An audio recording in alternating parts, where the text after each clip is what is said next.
For some, Christmas is a season with two faces. There's the one that everyone wants us to see, the celebration of life, love, family, and goodwill that sees us at our warmest. And then there's the one we keep hidden, the solemn reflection on the years and struggles that have come to pass. But what happens when these two facets collide? How does our world change when this season of cheer gives way to the darker mythology of its past? And what does this struggle bring out in each of us? Superhero comics have always been built around the idea of a dual identity, and naturally, there have been scores of stories that set their inner struggles against the highs and lows of the holiday season. However, few comics or stories explore these struggles better than that of Mike Mignola's Hellboy and its first holiday special, A Christmas Underground.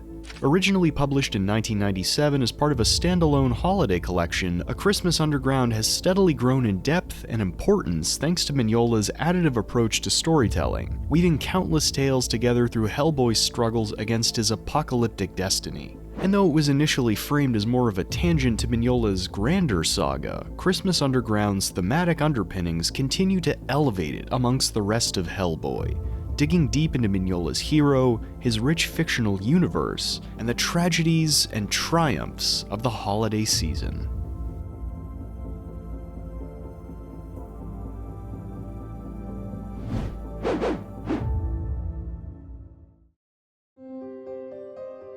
Just like its half-man, half-monster hero, the world of Hellboy is a tapestry woven together from myriad myths and influences, from the Old Norse tales of Ragnarok to the cosmic horror of H.P. Lovecraft to a massive grab bag of Mexican, African, Japanese, and European folklore.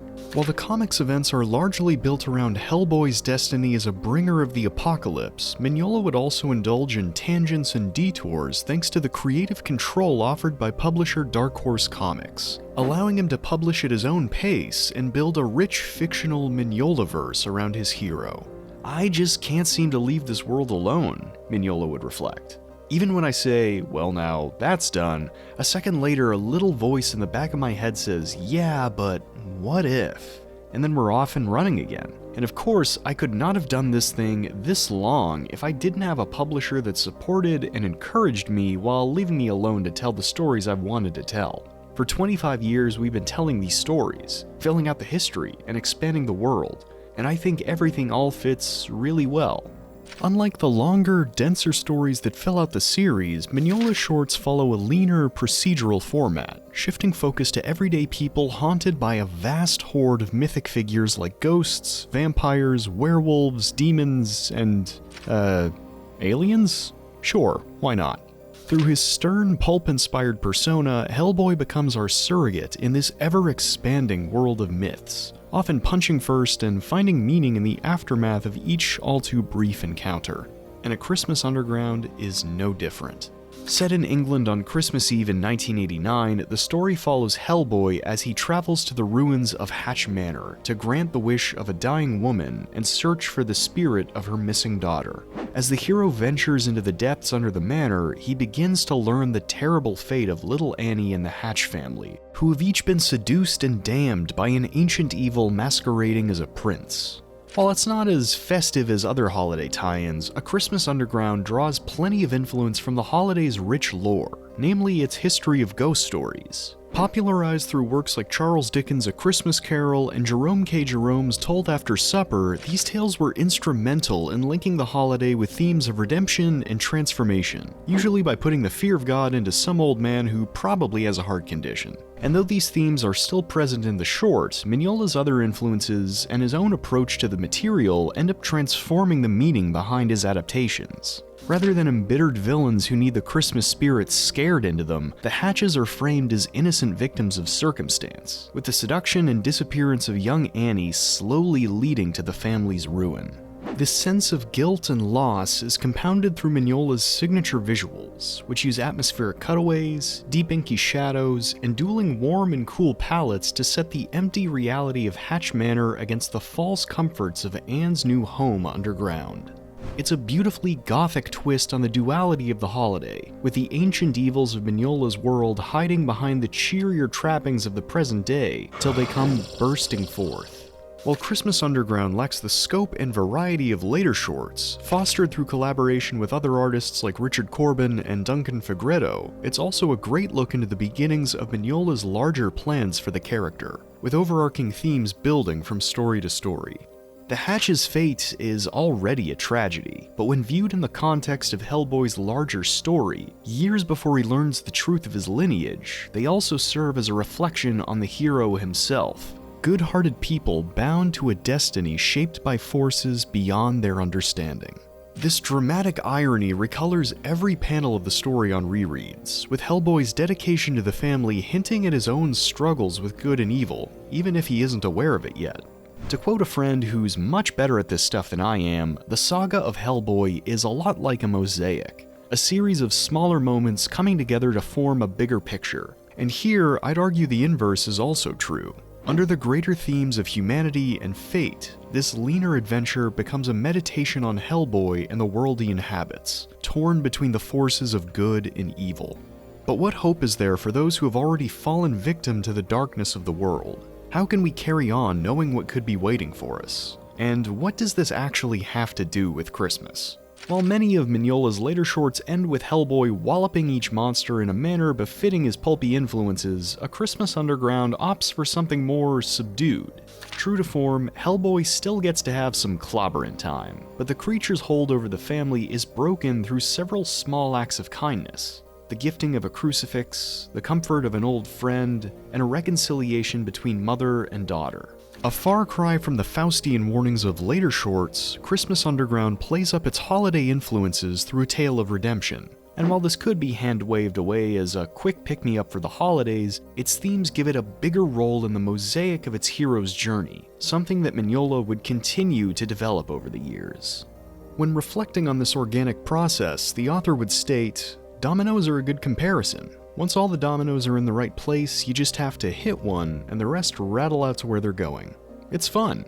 I've plotted certain big moves all the way to the end of these books. The trick is to not dismantle things so much that the endings don't work, but you have to give this stuff room to breathe and move about, and still keep nudging it toward that end spot that you've got set up."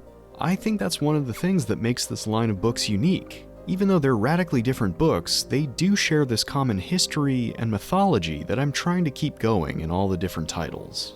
Since his introduction, Hellboy has been a character torn between the evil he was born of and the good he wants to embody. And though Mignola's subsequent stories can range from funny to frightening to pulpy to romantic, they're all built upon the gothic tragedy of its central character. A man struggling against his apocalyptic destiny, doing whatever he can to see himself as good.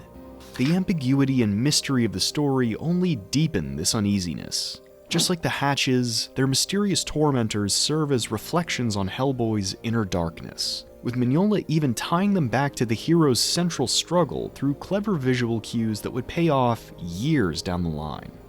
As the rich mythology of the Mignolaverse continues to grow, so too does the meaning behind its many stories, with characters, themes, and events weaving their way back into the ongoing narrative of Hellboy and his quest of self-discovery. And while many of these stories build upon Mignola's roots in horror, A Christmas Underground is one of the first to hint at something more hopeful, with the act and reciprocation of kindness freeing the Hatches from their punishment and giving Hellboy the hope to move beyond his mysterious fate. Of course, the author would revisit these themes through several follow-up winter specials and his short Krampusnacht, with each exploring the wider themes and mythology of the winter season. But still, few match Underground's depictions of the holiday and what they represent in Hellboy, as well as the readers who identify with him. Life can be cruel in its uncertainty, and in a world beset by evil, little acts of kindness can feel all the more fleeting. But that uncertainty doesn't mean we shouldn't try. If anything, the beauty of the holiday is its ability to inspire good in all of us, to connect us all through little acts of kindness, and show us, if only for a moment, the people we really are deep down.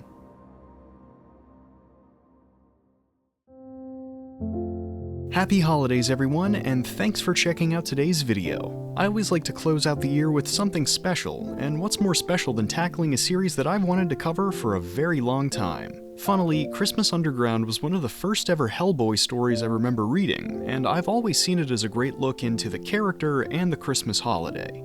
I want to thank Matt Draper and his Hellboy videos for inspiring this one, because looking at this moment in the character's larger journey, it feels so pivotal and even appropriate. Little stories like this can feel unimportant in the moment, but even the smallest action can lead to something greater down the line, and while you can debate whether or not this changes Hellboy, it's definitely a theme Mignola returns to over the series, and definitely one that resonates with me. If you like this video, please feel free to like, comment, share, and subscribe. Every little bit helps the channel out a lot. I'd also like to give a special thanks to Carol Ann Brenneman, The Comics Cave, Dom DeFelice, Kirk Ireland, and my patrons, who are helping me to grow this channel and continue doing what I love, and hopefully what you love too. Until next time, stay safe, stay healthy, spread a little kindness, and have a happy holiday.